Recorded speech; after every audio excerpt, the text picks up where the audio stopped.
युधिष्ठिर के स्वर्ग जाने का रहस्य पांडव एक एक करके क्यों गिर पड़े। महाभारत के युद्ध होने के कई वर्षों बाद जब कुरु वंश की अंत होने लगा, तब पांडवों को एहसास हो गया कि गंधारी का श्राप और कलह से हमारे वंश का अंत होने वाला है। पांडवों को पूरी तरह से समझ आ गया कि अब हमारा पृथ्वी से जाने का समय पूरा हो चुका है। महाराज युधिष्ठिर ने कार्यभार पूर्ण रूप से परीक्षित को सौंप दिए। दो दोस्त पांचों पांडवों और द्रौपदी ने सांसारिक भोगों को छोड़कर स्वर्ग की तरफ अर्थात मोक्ष की प्राप्ति के लिए चल पड़े। युधिष्ठिर, भीम, अर्जुन, नकुल और सहदेव, द्रौपदी सभी कोई साधु के भेष में हिमालय की तरफ निकल पड़े। इस दुर्लभ यात्रा में उसके साथ एक कुत्ता भी यात्रा में शामिल हो गया। पांचों पांडवों और द्रौपदी बर्फीली वादियों को पार करते हुए बद्रीनाथ पहुँचे। आगे की यात्रा बहुत कठिन था। जैसे आगे बढ़े द्रौपदी गिर पड़ी। भीम ने पूछा, भैया ऐसा क्यों हुआ।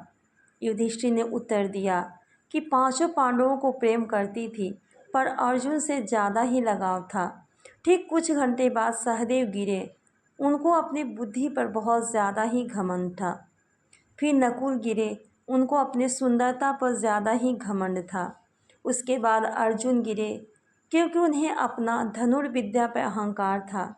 उनके मन में यह घमंड था कि एक दिन में शत्रुओं का सर्वनाश कर सकते हैं।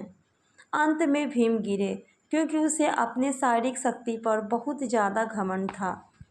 एक एक करके सभी पांडवों और द्रौपदी अपना शरीर छोड़ते चले गए और अंत में युधिष्ठिर बिना मुड़े आगे की यात्रा की। साथ में उनके साथ केवल एक वफादार कुत्ता था। यात्रा के अंतिम पड़ाव पर अर्थात स्वर्ग के द्वार पर पहुँचे तो स्वयं इंद्र महाराज ने साथ उनको ले जाने के लिए रथ लेकर आए।